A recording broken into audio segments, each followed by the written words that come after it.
Buka hati saudara, sediakan yang terbaik untuk firman Tuhan dan nikmati berkat Tuhan. Pagi hari ini saya melanjutkan bahasan tentang totalitas sebagai jemaat Tuhan di dalam kita menyikapi hidup kita dan pengiringan kita kepada Tuhan. Seperti apa sih kekristenan yang Tuhan inginkan dalam kehidupan kita? Kita sudah memulainya dari kitab Wahyu pasal 2 dan pasal yang ketiga tentang 7 jemaat di Asia Kecil. Yang sekarang ini daerah itu namanya Turki, yang baru saja alami kegempaan yang hebat, yang gempa susulannya saja terus membawa korban. Disusul dengan gempa yang terjadi di Brazil dan berbagai-bagai negara. Ini mengindikasikan kepada kita bahwa penggenapan firman Allah tentang meterai demi meterai itu semakin dinyatakan. Baiklah, kita akan membahas kelanjutan bahasan yang saya sudah sampaikan minggu ketiga bulan Februari. Dan ini minggu pertama bulan Maret tahun 2023. Kita masih bicara tentang totalitas jemaat Efesus sebagai seri lanjutan yang sudah kita bahas beberapa waktu yang lalu. Saya tidak langsung mengajak saudara melihat ayat pokok sebab nanti kita akan bahas bagian ini, tetapi kita mengingat minggu ketiga bulan Februari kita membahas tentang jemaat Efesus yang totalitas iman dan pengiringannya kepada Yesus begitu luar biasa. Bahkan kalau kita lihat sepintas sangat istimewa, sangat luar biasa. Karena kita sudah bahas bagaimana keadaan jemaat Efesus itu. Jemaat Efesus adalah jemaat yang terlibat aktif melayani Tuhan. Bahkan Yesus sendiri memuji dan berkata tentang jemaat Efesus dengan ucapan, saudara bisa lihat ini di dalam Wahyu pasal yang kedua, ayat yang kedua. Yesus berkata, "Aku tahu segala pekerjaanmu." Yang dimaksud, aku tahu segala pekerjaan di jemaat di Efesus, bukan bisnis mereka, pekerjaan mereka, bekerja di perusahaan apa, di bidang apa, bukan. Tetapi yang dimaksud Yesus, aku tahu pekerjaanmu adalah bagaimana jemaat di Efesus mengambil bagian dalam melayani Tuhan. Jadi pelayanan pekerjaan Tuhan itu bukan didominasi oleh kami yang bergelar hamba-hamba Tuhan. Tetapi setiap orang yang sudah ditebus oleh darah Yesus dan diselamatkan, mereka wajib melakukan pekerjaan Tuhan, yaitu melayani Tuhan. Ingat saudara, Yesus tidak hanya melihat dan memperhatikan hanya iman dan bagaimana saudara pengiringan kita, tetapi Yesus juga memperhatikan saudara dalam keterlibatan saudara melayani Tuhan. Itu sebabnya beberapa kali, bahkan sudah lama, gembala jemaat saudara mengatakan kepada saudara, mungkin tidak enak di telinga. Jangan jadi penonton di GPDI Mahanaim. Karena memang firman Allah mengatakan demikian. Kalau saya menyimpannya hanya untuk diri saya salah di hadapan Tuhan. Semua anggota jemaat harus ambil bagian dalam pelayanan Tuhan. Melayani Tuhan itu bukan hanya di mimbar, di mana saja saudara berada. Saudara bisa ambil bagian sesuai dengan kapasitas dan kemampuan saudara untuk berbuat sesuatu bagi kemajuan pekerjaan Tuhan. Itu dilakukan jemaat Efesus. Dan yang kedua, keterlibatan jemaat Efesus dalam melayani Yesus tidak hanya sekedar melayani. Ya pokoknya ambil bagian aja dalam melayani Tuhan, lakukan ini dan itu yang bisa kita lakukan. Kalau kita nggak bisa lakukan apa-apa karena saking sibuknya, mungkin kita bisa mendonasikan kelebihan dana yang kita miliki. Tidak, jemaat Efesus tidak hanya sampai di situ. Mereka melayani dengan begitu luar biasa. Sehingga ketika kita bahas bulan yang lalu dalam bahasa Yunani, mereka melakukannya dengan cara kopos, bahasa Yunani. Yang artinya mereka melayani sampai mereka capek. Jadi karena sungguh-sungguhnya mereka melayani dan melakukan begitu rupa sampai mereka capek. Dan Yesus melihat apa yang kita lakukan itu.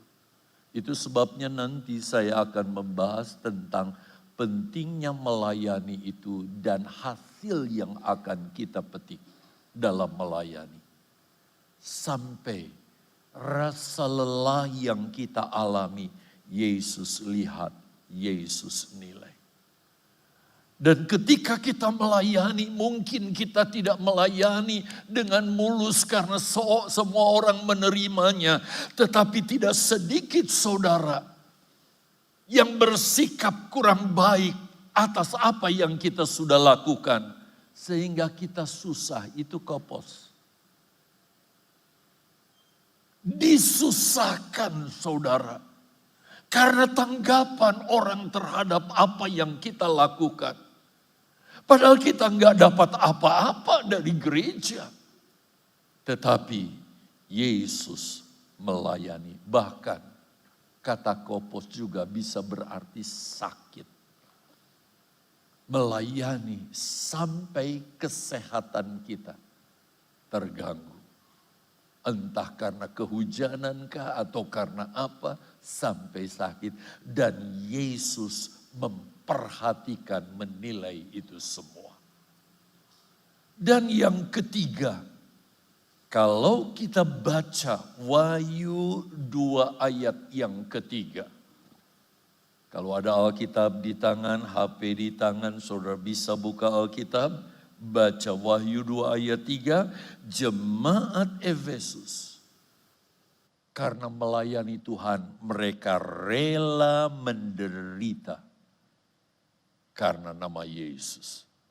Dan setiap orang yang melakukan ini saudara, sekali lagi Tuhan tidak tutup mata. Tuhan menilainya.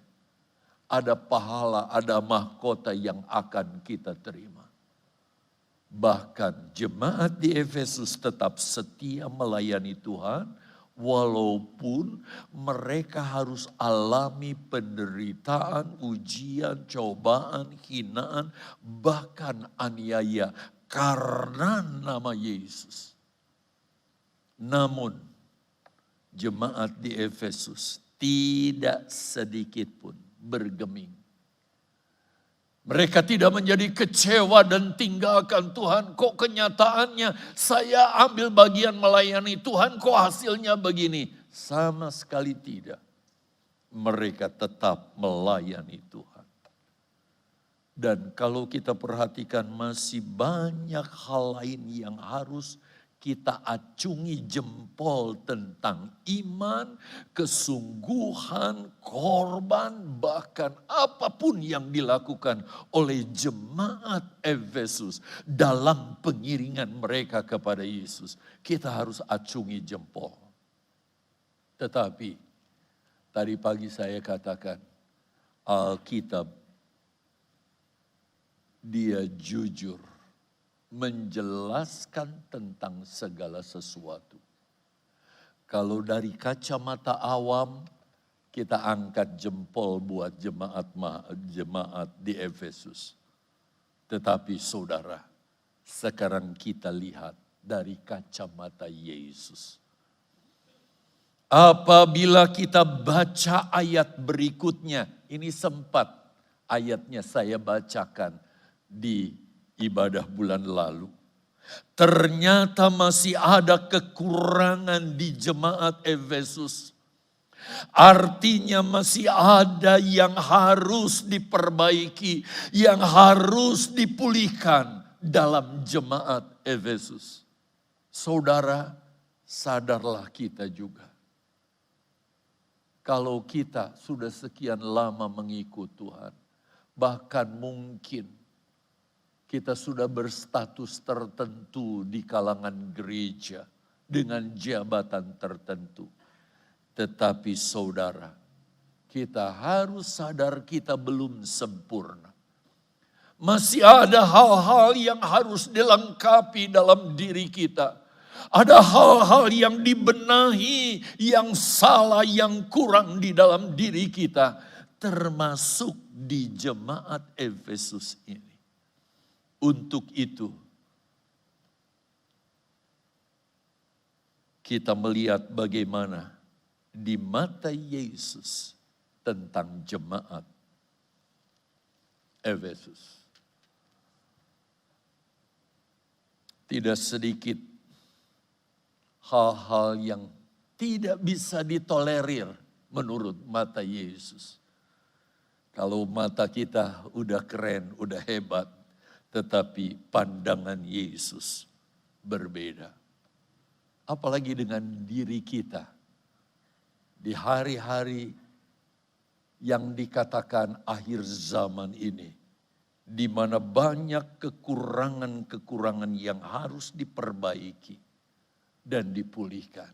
Itu sebabnya saya ajak saudara merinci satu demi satu nasihat dan teguran Yesus kepada jemaat Efesus yang menyatakan kekurangan, kelemahan yang harus diperbaiki, yang harus dipulihkan dalam jemaat Efesus.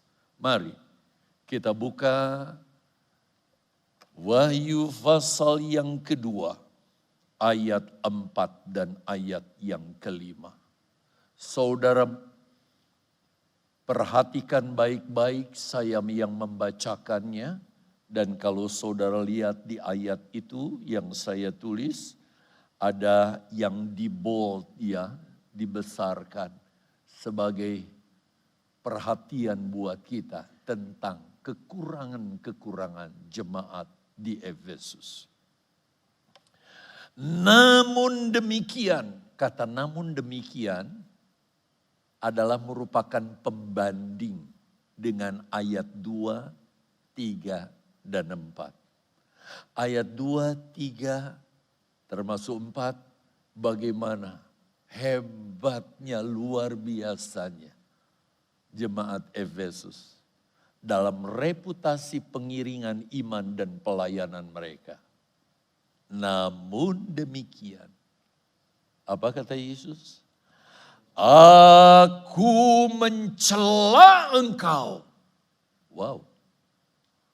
Kira-kira bagaimana habis kita kerja, lalu bos kita berkata, aku mencela kinerjamu.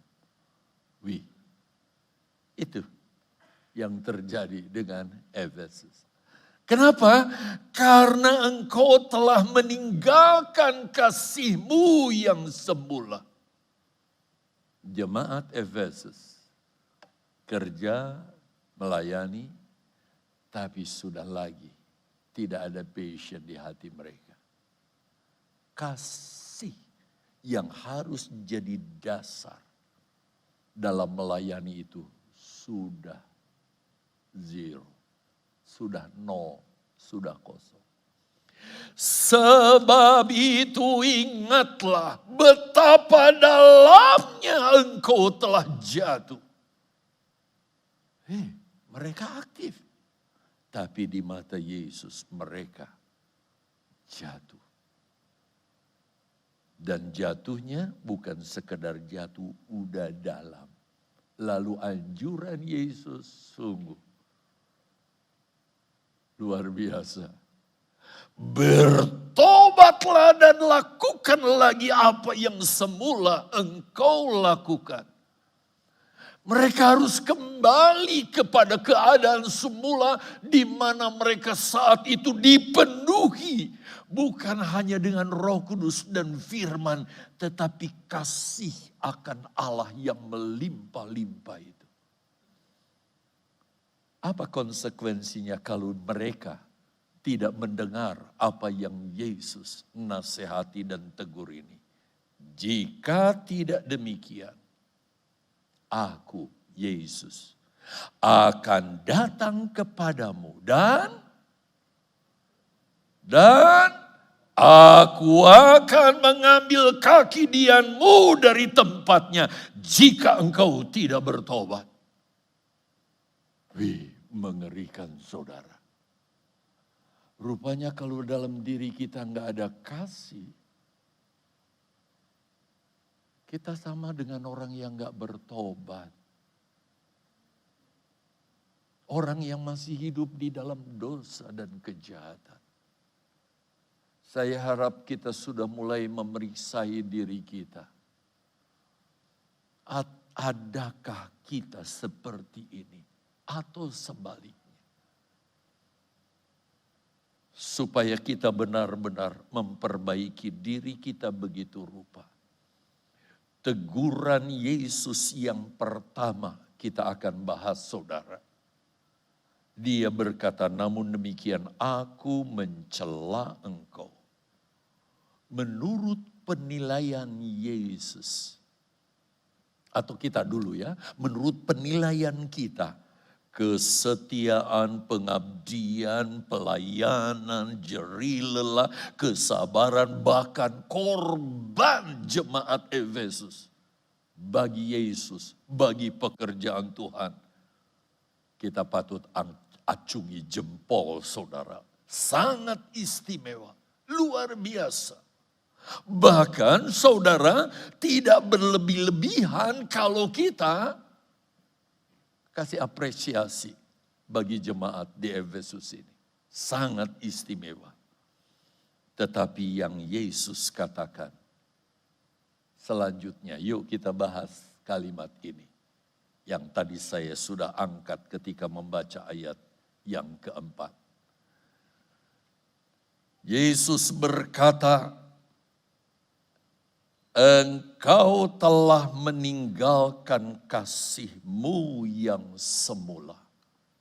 Dari teguran dan peringatan Yesus kepada jemaat di Efesus, kita dapat simpulkan bahwa kasih ilahi,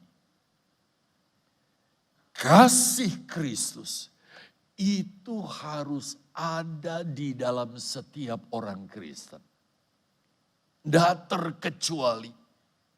Bukan hanya kami hamba-hamba Tuhan yang melayani di mimbar. Tetapi setiap jemaat, bahkan setiap lapisan jemaat harus hidup di dalam kasih. Kenapa saudara? Pasti ada alasan. Karena kasih Kristus itu adalah identitas atau jati diri setiap pengikut Kristus. Jadi walaupun kita gunakan salib bawa Alkitab dan ngomongnya rohani, tetapi kalau kasih itu tidak ada di dalam diri kita, kita bukan pengikut Yesus. Bukan Kristianos.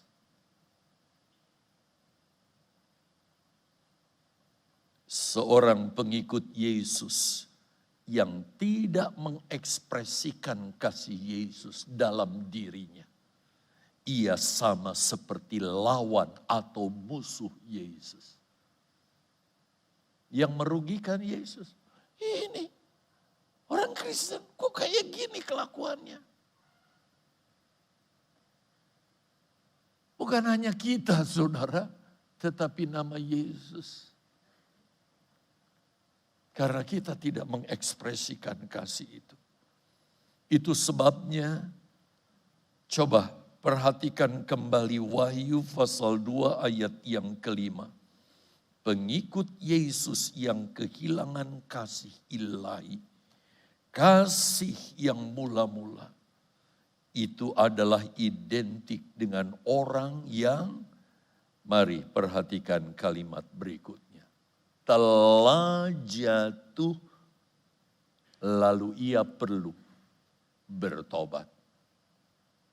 Saudara ingat pelajaran kita selama ini, ulang-ulang bahkan saya tayangkan dengan gambar. Setelah kita beriman, kita ingat saudara, kita harus menambahkan ke atas iman kita apa? Kebajikan. Di atas kebajikan, pengetahuan. Dan terus sampai kasih persaudaraan, philia. Bahkan puncaknya kasih ilahi, kasih agape. Tapi kalau tidak ada kasih dalam diri kita, kita jatuh katanya, dan betapa dalamnya jatuh kita itu. Sama seperti orang yang belum beriman. Mengerikan. Bapak, Ibu, Saudara yang dikasihi oleh Tuhan. Tuhan kiranya menolong kita. Tidak heran kalau Yesus sampai berkata, kamu harus bertobat, kalau tidak aku akan ambil. Kepercayaan yang diberikan kepada kita sebagai terang dunia itu akan Dia ambil dari dalam diri kita. Jadi kalau kita mengaku diri kita sebagai pengikut Yesus, tetapi kasih Kristus itu tidak ada lagi di dalam diri kita,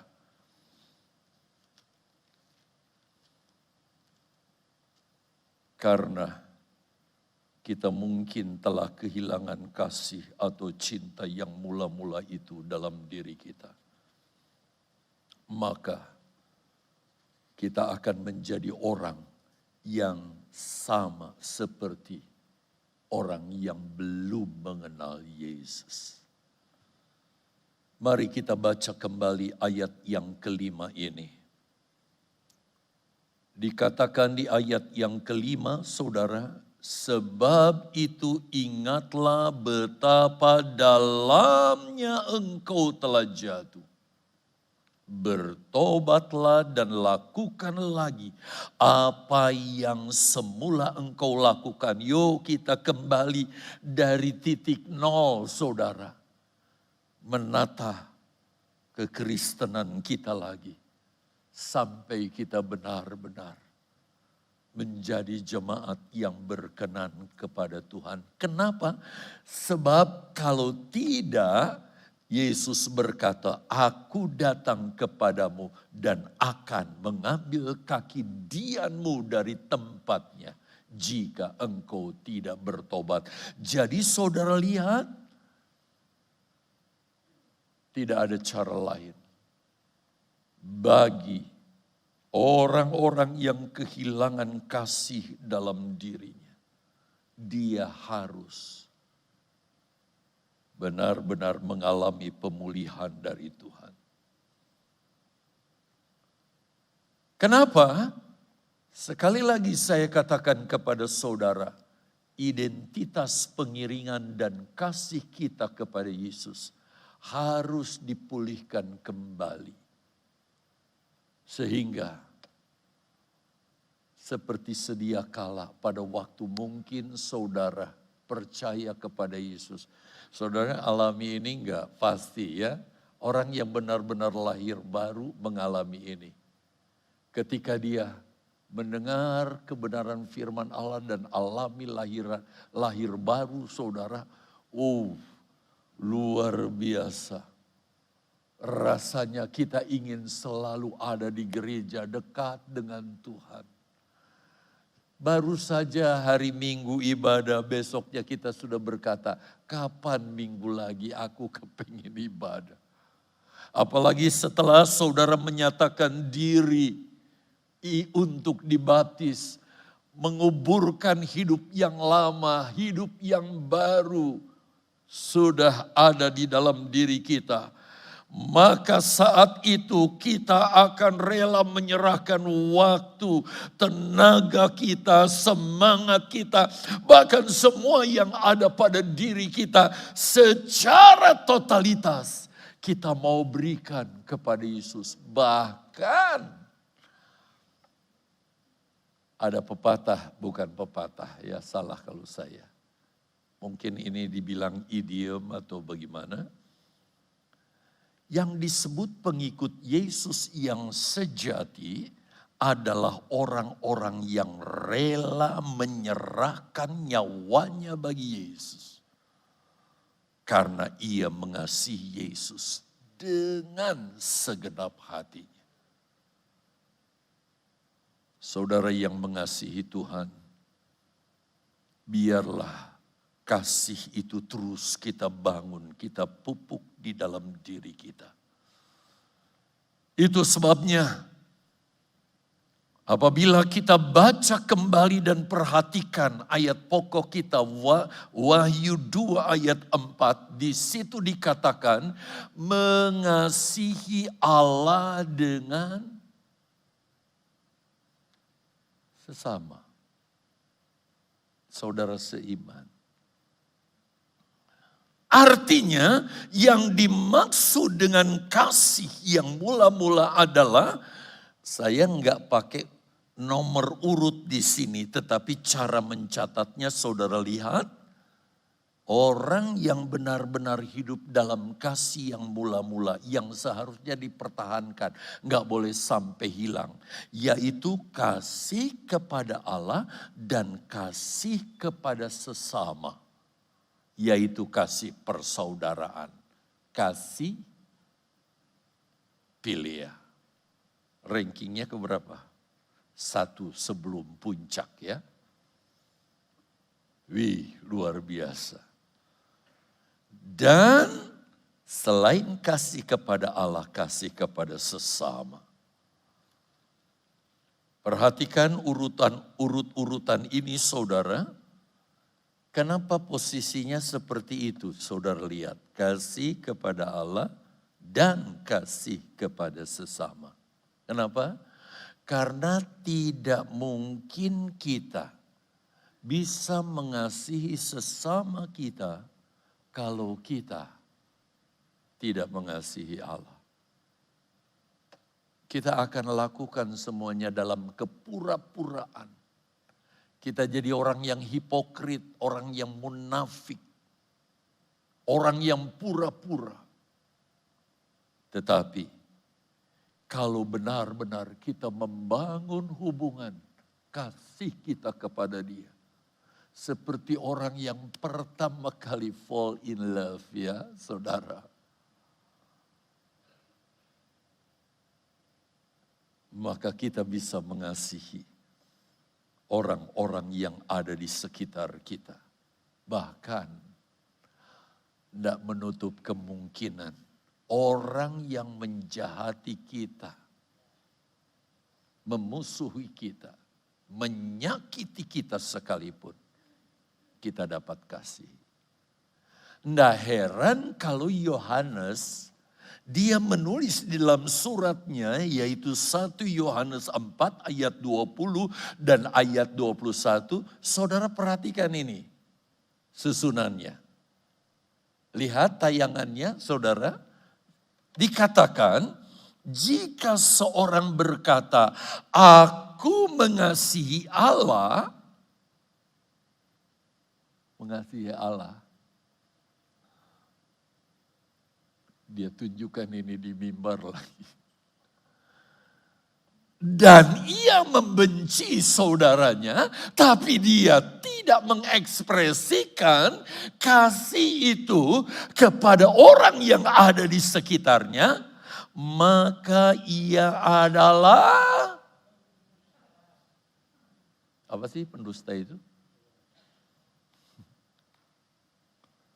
Karena barang siapa tidak mengasihi saudaranya yang dilihatnya, yang kelihatan aja nggak dikasih, bagaimana mengasihi yang nggak kelihatan? Yaitu Allah, seperti ayat ini katakan. Tidak mungkin katanya mengasihi Allah yang tidak dilihatnya. Lanjut dengan ayat 21. Dan perintah ini kita terima dari Dia, dari Yesus. Apa katanya? Baca bersama. 2, Gak ada rupanya. Ada apa gerangan? Saya aja deh yang bacanya. Kalau enggak. Dan perintah ini kita terima dari Dia, dari Yesus. Barang siapa mengasihi Allah, ia harus juga mengasihi saudaranya. Ini sebuah keniscayaan. Sebuah keharusan yang tidak bisa dibantah atau dielakkan atau ada alternatifnya. Harus. Sebab bukti kita mengasihi saudara merupakan ekspresi kita dalam mengasihi Yesus yang kita tidak lihat. Tuhan kiranya menolong ya. Tentang kasih akan Allah. Selanjutnya mari kita bisa lihat itu dalam Injil Markus pasal 12 ayat yang ke-30. Ada masalah rupanya ya.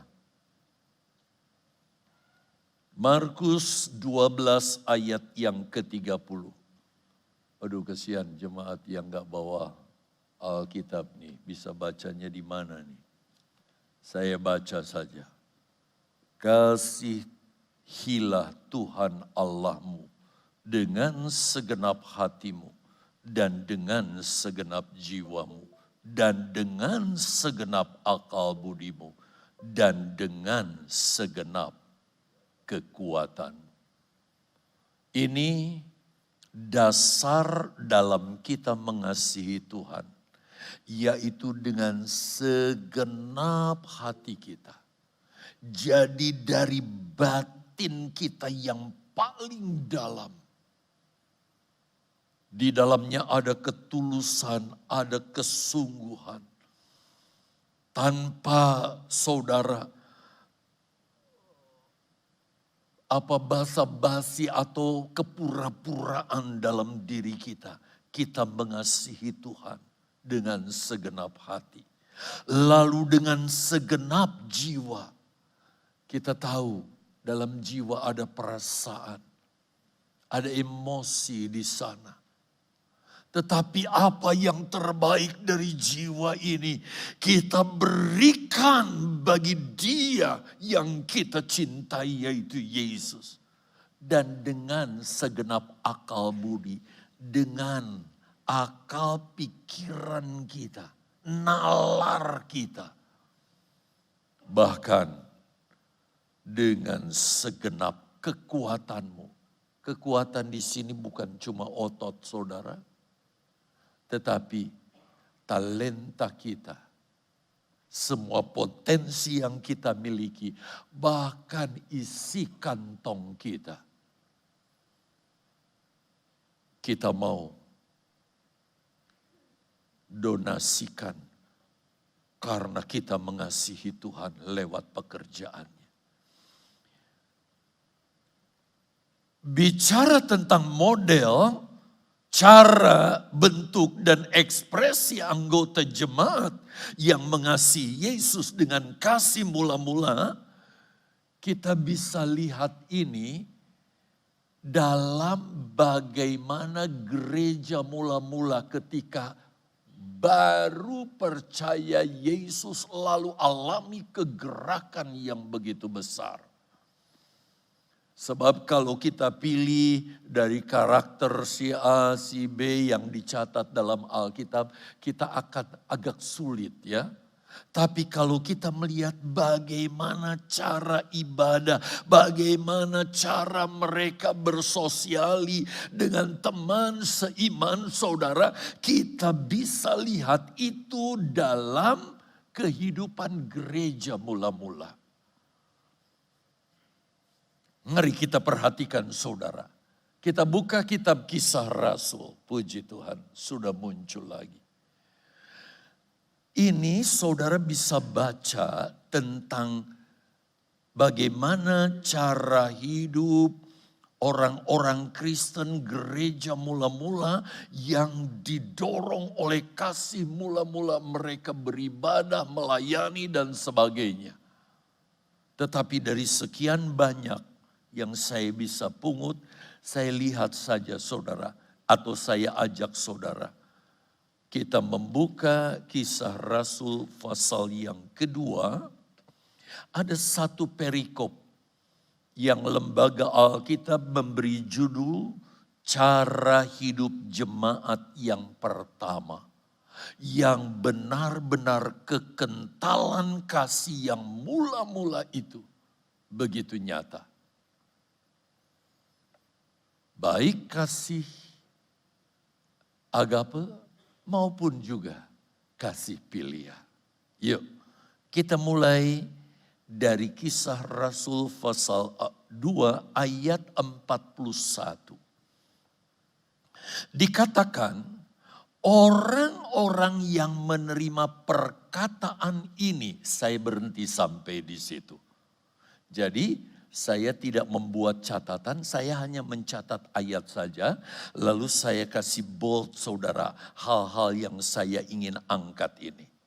Orang-orang yang menerima perkataan ini, apa artinya?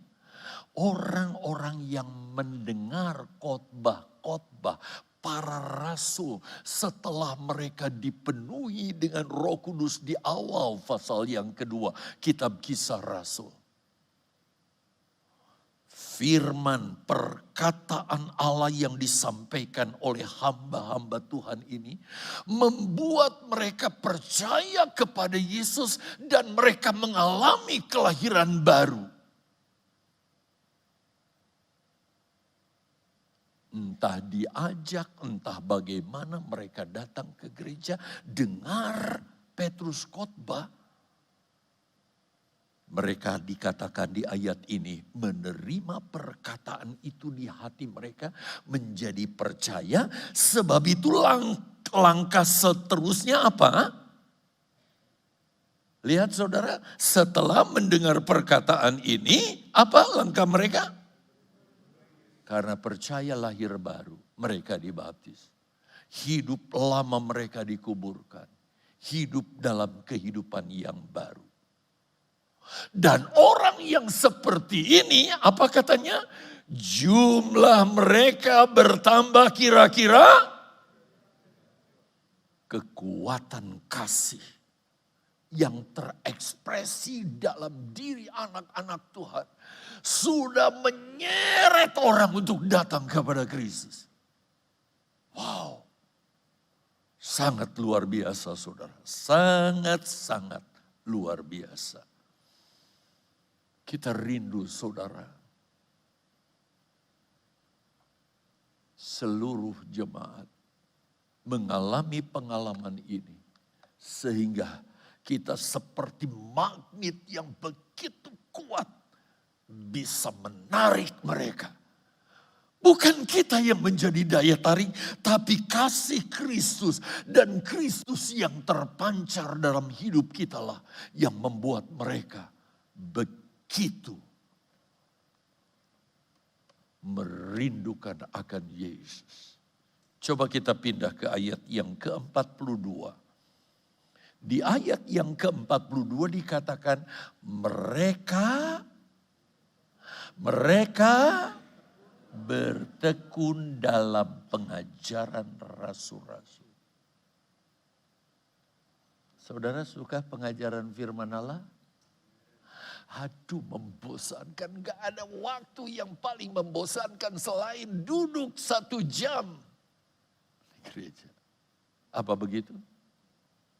Sehingga daripada boring, ambil HP aja atau bagaimana. Tetapi lihat, orang yang hatinya dikuasai oleh kasih yang mula-mula. Mereka tekun saudara dalam pengajaran. Kata tekun di sini itu bisa menyangkut waktu, bisa menyangkut materi yang disajikan begitu rupa. Apapun bentuknya mereka menyukainya. Dan dalam persekutuan mereka suka bersekutu begitu rupa. Bagaimana bersekutu seminggu sekali? Dirasa cukup buat saudara? Atau satu aja sekali seminggu aja udah keseringan? Atau gimana? Tapi nanti kita lihat ya bagaimana mereka melakukan itu tiap-tiap hari. Berikutnya, dan mereka selalu berkumpul untuk memecahkan roti dan berdoa. Memecahkan roti. Jadi perjamuan Tuhan, saudara, itu menjadi kerinduan mereka. Mereka lakukan itu.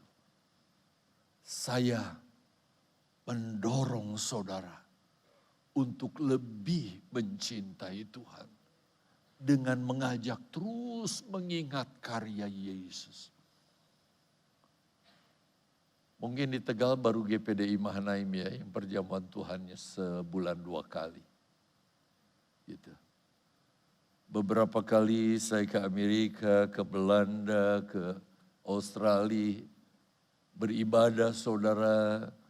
Dan setiap kali ibadah di kalangan mereka, ya satu gereja dengan kita saudara GPDI, mereka selalu mengadakan perjamuan Tuhan. Oh, indah sekali saudara. Mereka berkumpul untuk memecahkan roti dan berdoa. Berikutnya kita lihat di ayat 43. Hasilnya apa saudara? Maka ketakutanlah mereka semua. Sedangkan rasul-rasul itu mengadakan banyak mujizat dan tanda-tanda. Ketakutanlah mereka. Jemaat saudara, ini ada beberapa pengertian. Jemaat alami rasa takut dalam artian takut bukan takut hantu atau takut bagaimana ya saudara, takut dirampok, takut apa. Sama sekali tidak. Tetapi karena mereka belajar firman Allah, mereka menaruh rasa hormat yang begitu tinggi kepada Tuhan. Sehingga istilahnya kalau dia Kristianos, mereka takut sekali kalau kaki mereka keluar dari tapak kaki yang Yesus tinggalkan. Sebab kalau keluar, sama juga dengan melanggar. Sama juga dengan kesalahan. Itu sebabnya hidup mereka begitu mereka bawa dengan hati-hati. Karena rasa hormat yang begitu tinggi kepada Yesus. Dari mana asalnya? Kasih. Yang mula-mula itu memenuhi hati mereka. Yang membuat mereka begitu cinta kepada Yesus. Dan ternyata ini ada kaitannya. Mendorong rasul-rasul. Menjadi alat-alat yang dipakai oleh Tuhan luar biasa. Nggak heran sekali khotbah 3.000 orang berlutut di depan. Aku mau terima Yesus sebagai Tuhan dan Juru Selamat. Wow, sangat luar biasa. Tetapi juga takut di sini bisa juga orang ketika melihat anak-anak Tuhan. Mereka memiliki rasa takut. Merasa hormat yang tinggi. Kenapa? Wibawa ilahi itu ada di dalam diri murid-murid. Mungkin orang itu sangat sederhana. Tetapi orang hormat, orang salut terhadap orang-orang percaya. Itu di awal di mana kegerakan itu terjadi. Yang kemudian selanjutnya diwarnai dengan aniaya. Karena ada pihak yang membenci digerakkan oleh orang-orang tertentu. Kita pindah ke ayat 44. Dan semua orang yang telah menjadi percaya tetap bersatu. Tidak ada perceraian, tidak ada gontok-gontokan, tidak ada perselisihan, tidak ada pertentangan satu dengan yang lain. Mereka tetap bersatu dan ini yang lebih dahsyat. Segala kepunyaan mereka adalah kepunyaan bersama. Apa artinya ini, saudara? Oh, pokoknya kalau di gereja pulpen siapa ini, barang siapa ini apa, dompet siapa ini, tak ambil aja, ini milik bersama kan? Apa begitu? Sama sekali tidak. Dengan tidak adanya perselisihan, pertentangan, kebencian, kekecewaan. Sehingga ada jemaat yang mundur, sama sekali tidak. Mereka begitu erat bersatu. Maka saudara yang dikasihi oleh Tuhan, kita lihat bagaimana saudara mereka memiliki kesehatian begitu rupa. Sehingga mereka sebeban. Sehingga tanggungan yang ditanggung oleh rekan mereka. Tidak dibiarkan mereka itu menanggung sendirinya. Tetapi mereka turut ambil bagian. Kepada saudara juga didorongkan. Kalau pada umumnya GPDI Mahanaim sudah sejahteralah. Walaupun ada di antaranya yang didiakonia. Tapi kita memandang kepada hamba-hamba Tuhan di perintisan pedesaan. Habis ibadah si pendeta tetap nggak bisa makan sebab kolektenya nggak memenuhi saudara. Kita ambil bagian. Biarlah itu terus kasih semakin meningkat di dalam diri kita. Sehingga kita sehati, sepikir, sebeban, sepenanggungan dalam menghadapi masalah atau persoalan apapun. Harusnya ini ada di Mahanaim. Sehingga kita benar-benar menjadi satu kesatuan. Jadi kalau saudara baca istilah segala kepunyaan mereka adalah kepunyaan bersama, bukan berarti mereka bisa pakai barang milik orang, sama sekali tidak. Lihat ada sepeda motor, tak pakai ya, mobil, enggak sama sekali, bukan begitu. Tapi mereka sepenanggungan begitu rupa. Ke ayat 45, dan selalu ada dari mereka yang menjual harta miliknya, lalu membagi-bagikannya kepada semua orang sesuai dengan keperluan masing-masing. Ini adalah merupakan lanjutan dari ayat sebelumnya, milik bersama. Daripada aku nggak pakai ini, banyak saudaraku seiman membutuhkannya, tak tolai wes. Dinikmati bersama. Sehingga mereka menikmati kesejahteraan bersama-sama. Luar biasa saudara. Ayat 46. Dengan bertekun dan dengan sehati. Semua lihat dong ke caption. Dengan bertekun dan dengan sehati. Mereka, siapa mereka? Jemaat mula-mula. Apa? Tiap-tiap hari bro. Tiap hari sis. Seminggu sekali terlalu lama ya? Terlalu sering ya? Jadi sebulan sekali aja? 2 bulan sekali, 3 bulan sekali? Atau setahun sekali? Tiap-tiap hari berkumpul.